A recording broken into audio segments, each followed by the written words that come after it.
Ako na naman. Talaga ako tama.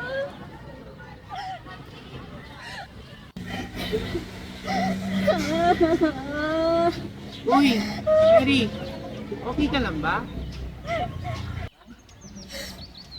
Ha? Sige ba? Ba't mo? Yan na. Ako si Kael. Kalaro mo kaya ako dati?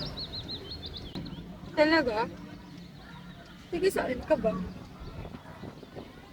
Taga dyan lang oh. Ba't ka nga pala umiyak? Anyari?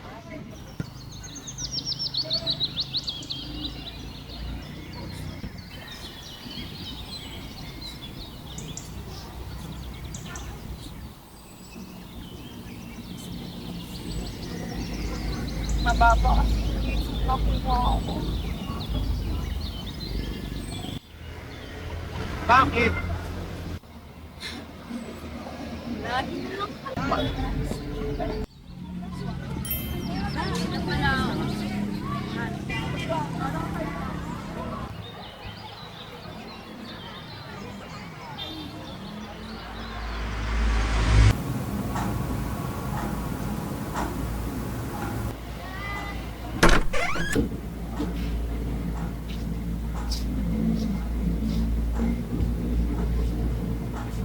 Ako sa school, ba't ngayon ka lang? Wala ko sa school. Card day niyo pala. Why didn't you inform me? May I see your grades?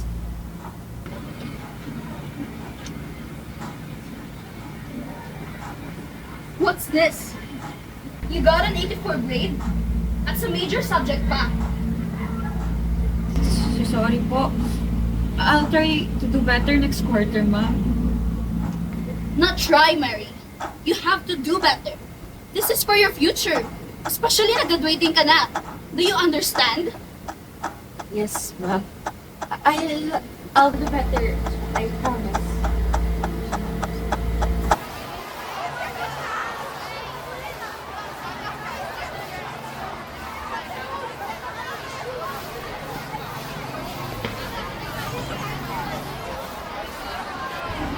Good morning, sir. Pinagkakamitan po ako. Good morning, ma'am. Yes, pinatawag ko ka because I want to ask you regarding sa upcoming Division Festival of Talents. Our school doesn't have a participant yet for the spoken poetry category. Baka gustong i-try? Sir, bakit po ako? Marami naman po ibang siguro dyan na magaling kayo sa akin. I'll choose you dahil gusto kitang tulungan na makabawi sa grades mo. This is your chance. So are you up for it? Pag-iisipan ko po muna, sir. Okay lang po ba? Sure. Take your time. Just inform me if nakapag-desisyon ka na.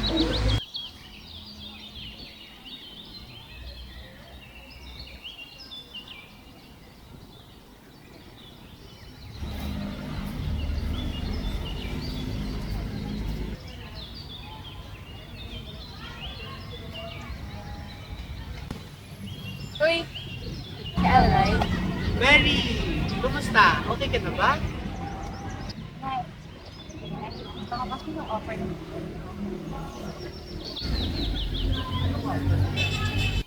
Ano ba? Charot! Ano kasi? Sumali sa spoken poetry contest. Para mapapawi. So,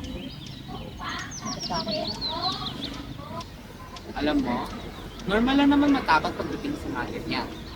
I know na hindi madali na harapin ang mga bagay na kinakatakutan. But try to look at the brighter side.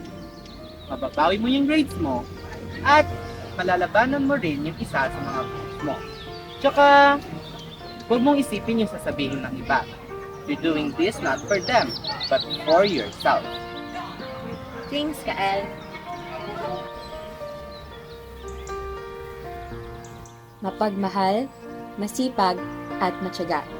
Mga katangiang laging alintana, na sa bawat pag-ugoy ng mundong mapanira, ika'y nariyan at nanatiling mapag-alaga.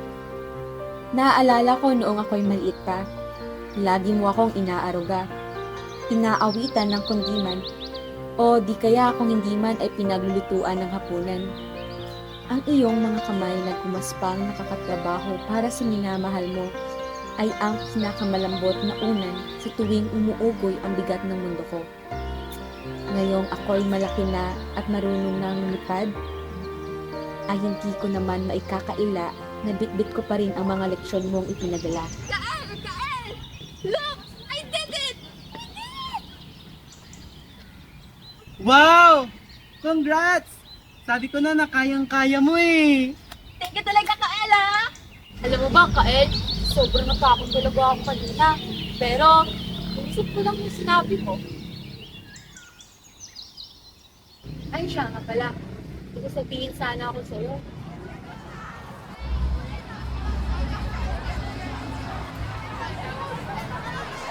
Kael?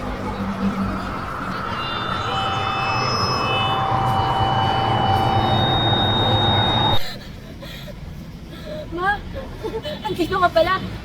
Nakita mo ba yung lalaking kasama ko kanina? Papakilala ko sana sa'yo eh. Anak, may sasabihin ako sa'yo. Walang pakialam. Hindi siya totoo. Oh! Ibig sabihin, totoo si Kyle, ma! Nandito lang siya eh! Kyle! Kyle! Ma, salamat sa walang hanggang pag-ugoy mo ng unan. Ngunit hayaan mo ako naman ngayon ang tumulak ng ating duyan. You're diagnosed with schizophrenia. Ibig sabihin, imahinasyon mo lang si Kael. He only exists in your mind. He's not real, Mary. I'm sorry. Salamat. Dahil ikaw ang nagsilbi kong kandungan at ilaw ng ating tahanan. Hindi sapat ang tulang ito upang mabayaran ko ang lahat ng paghihirap at pagsisikap mo. Sapagkat ang pag-ibig mo ay patunay na may mga taong handa pa rin magsakripisyo. Duyan.